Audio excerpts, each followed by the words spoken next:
Así como anunciamos en la primera parte del programa, estaremos haciendo contacto con el internacionalista y profesor Juan González para conversar sobre el conflicto entre Rusia y Ucrania. Con él estaremos abordando todos los detalles para entender esta situación y, por supuesto, los antecedentes, posibles consecuencias y sanciones para Rusia ante esta difícil situación que se ha detonado en Ucrania. Y bueno, ya estamos intentando hacer el contacto telefónico con él, el profesor Juan González, internacionalista, para abordar este importante tema. Mientras tanto, les cuento que Estados Unidos estará desplegando a 7,000 soldados adicionales en Alemania. Esto es con el objetivo de tranquilizar a los aliados de la OTAN.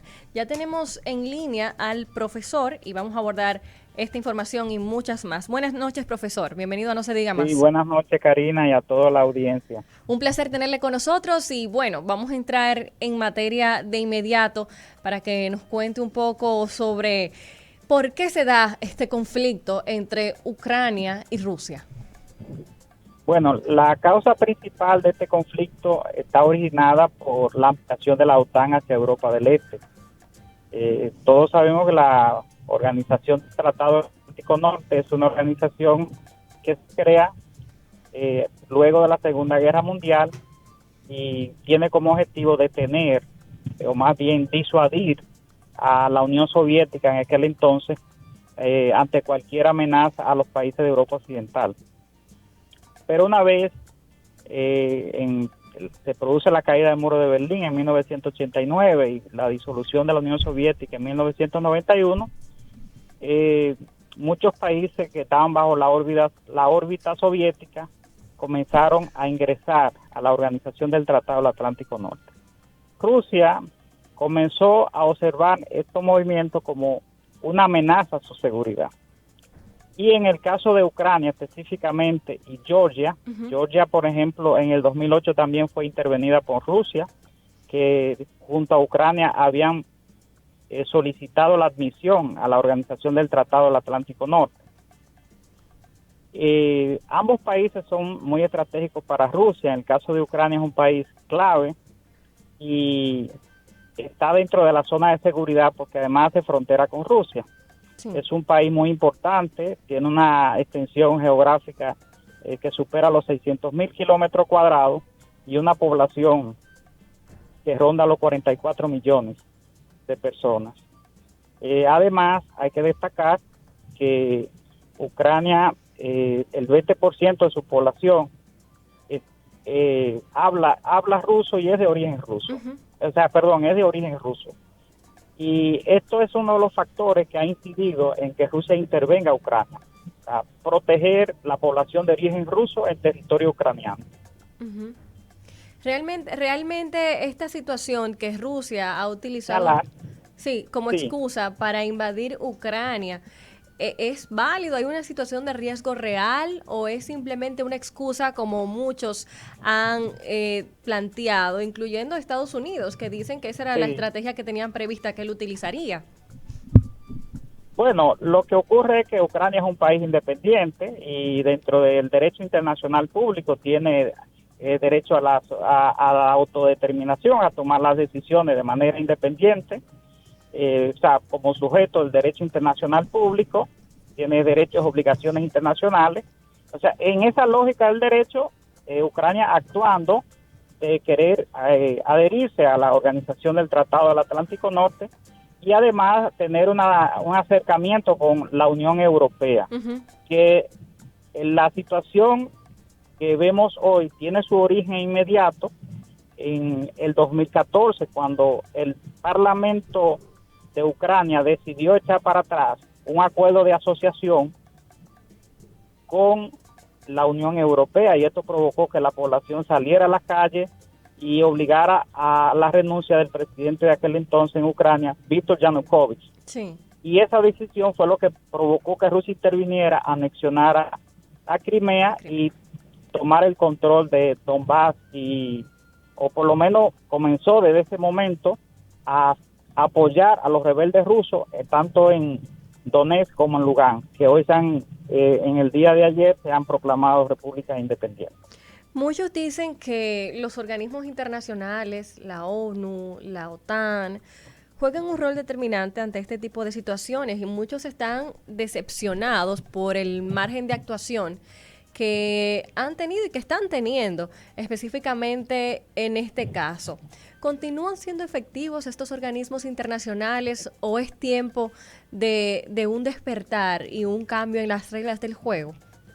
Bueno, los organismos internacionales juegan su rol, pero hay que destacar la visión de los realistas en las relaciones internacionales que plantean que los organismos internacionales no son capaces de garantizar la seguridad de los estados. Por lo tanto, son los estados que deben garantizar su seguridad. En el caso de Ucrania, que luego de la disolución de la Unión Soviética heredó 5.000 ojivas nucleares y parte de los acuerdos con los países occidentales y Rusia, llevó a que Ucrania le entregara esas ojivas nucleares a Rusia.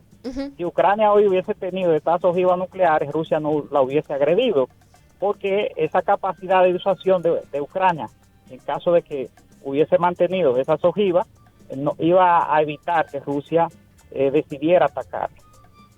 Entre las grandes potencias hay unos códigos, o sea, sobre todo las potencias nucleares, tratan de evitar la confrontación, que es lo que está haciendo Rusia y Estados Unidos en este caso, porque son potencias con una gran capacidad nuclear y tienen una capacidad destructiva, por lo tanto, no es conveniente, o sea, lo dijo ya en aquel entonces Mikhail Gorbachev, que luego le escribió en su obra La Perestroika, solamente un loco podía desatar una guerra entre la Unión Soviética y Rusia y Estados Unidos.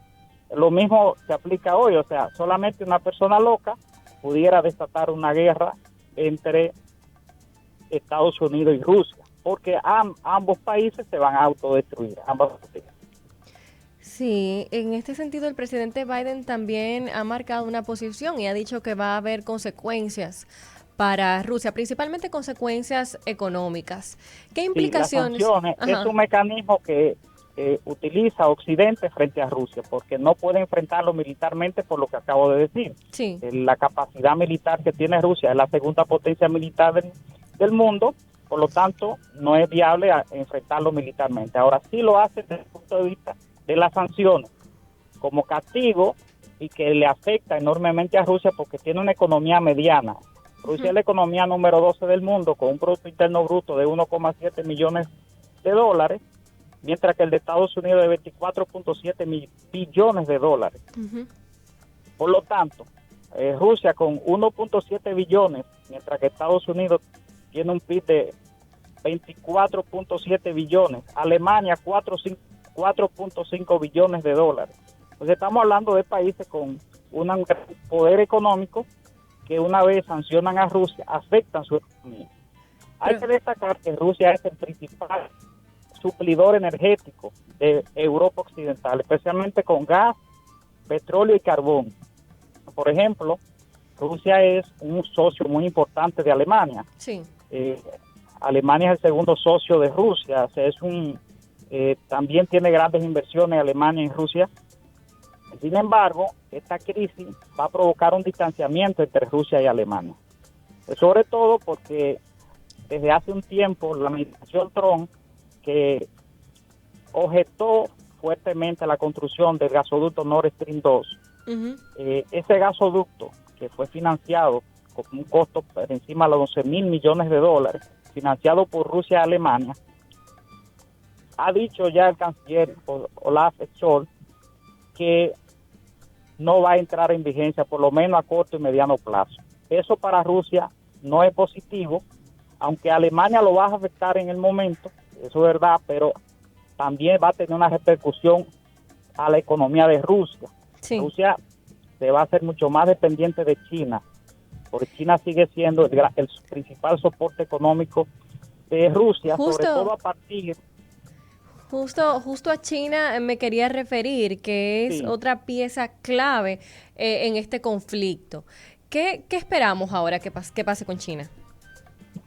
Bueno, China con respecto a Rusia, como son aliados estratégicos, sobre todo lo que ha estado llamando al diálogo, claro, reconociendo el derecho de Rusia a garantizar su seguridad, porque ambas potencias están en un mismo enfoque, o sea, ven a Occidente como, sobre todo Estados Unidos, como la potencia que impide que ellos puedan llevar a cabo sus acciones, o sea, manejarse dentro del sistema internacional. Estados Unidos obstaculiza, según la visión tanto de China como de Rusia, lo obstaculiza dentro del sistema internacional, por ser la principal potencia del mundo.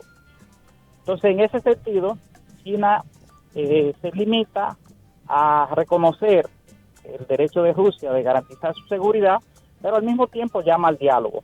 Hay que destacar que Rusia es un actor importante de cara a una negociación diplomática, igual que Estados Unidos, o sea, son actores que son necesarios en este momento, que busquen un punto de cercanía, sobre todo Estados Unidos y China, un acercamiento entre ellos para buscar una solución al conflicto sería ideal. O sea, lo ideal, porque son dos potencias que inciden mucho en el sistema internacional, y en el caso de China, como señalaba anteriormente, China es el principal sostén económico de Rusia. Profesor, a propósito que mencionamos China, hoy también tuvimos la noticia de que 9 aviones de caza del régimen chino estuvieron sobrevolando el espacio aéreo de Taiwán. Esto concomitantemente con lo que ocurre en Ucrania. ¿Por qué puede ser esto? Bueno, China reclama a Taiwán como una provincia rebelde, y se ha dicho que tiene planes, o sea, China ha dicho que tiene planes de, si no logra una unificación pacífica, incluso utilizar la fuerza para lograr que Taiwán se unifique. O sea, es decir, que Taiwán reconozca a China como reconozca a China como el Estado que representa a los chinos en el mundo. Sin embargo, en este caso, Taiwán, que cuenta con el apoyo de Estados Unidos, porque a pesar de que en el año 1979 Estados Unidos dejó de reconocer a Taiwán y reconoce a China como el Estado, no a Taiwán, sí, Estados Unidos a partir de ese momento aprobó una ley en el Congreso que obliga a Estados Unidos a proteger, a garantizarle la seguridad de Taiwán. Entonces es un punto de conflicto geopolítico entre China y Estados Unidos, y estas acciones en estos momentos, porque realmente ya China hace unos meses que ha venido enviando aviones a la zona de seguridad de Taiwán para ejercer una serie de presiones y demostrar que están dispuestos a usar la fuerza en caso de que los líderes taiwaneses y el pueblo no adquieran un acercamiento pacífico. Hay una tesis que fue Deng Xiaoping que la desarrolló, que es un Estado, dos sistemas, algo que se aplicó a Hong Kong, pero lo que ha pasado con Hong Kong en los últimos años ha llevado a los taiwaneses a entender que esa tesis de un Estado, dos sistemas, China en el tiempo la eliminaría, porque en el caso de Hong Kong, China le ha quitado mucha autonomía y eso se ha visto en los últimos años. Entonces, la idea era como que los taiwaneses pudieran convivir con su sistema, con una democracia, y que puedan tener su capacidad de autogobierno al margen del gobierno de la República Popular China. Sin embargo, lo que ha ocurrido en Hong Kong, repito, ha sido ha mandado un mensaje claro a los taiwaneses de que China haría algo distinto, y eso es uno de los factores que aleja la posibilidad de una negociación pacífica entre China y Taiwán para la unificación. Sí. Lo que se evidencia es que a medida que China se fortalece militarmente, China va a seguir insistiendo y con la posibilidad de llevar a cabo una acción militar. ¿Esto podría convertir a China en la primera potencia entonces?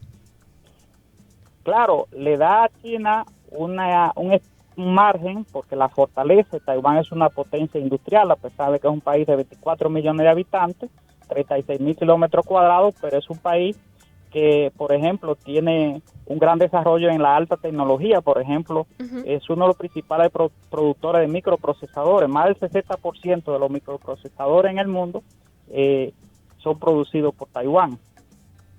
Sí. Profesor, aparte de esto que hemos estado comentando, han solicitado más sanciones para Rusia. Por ejemplo, la Embajada de Ucrania en el Reino Unido estuvo pidiendo que excluyan a Rusia de sistemas de pago SWIFT, Visa y Mastercard. Me gustaría saber qué piensa de eso, pero antes vamos a hacer una breve pausa y regresamos en No se diga más. Pa' que no se diga más, pa' que no se diga más, pa' que no se diga más, pa' que no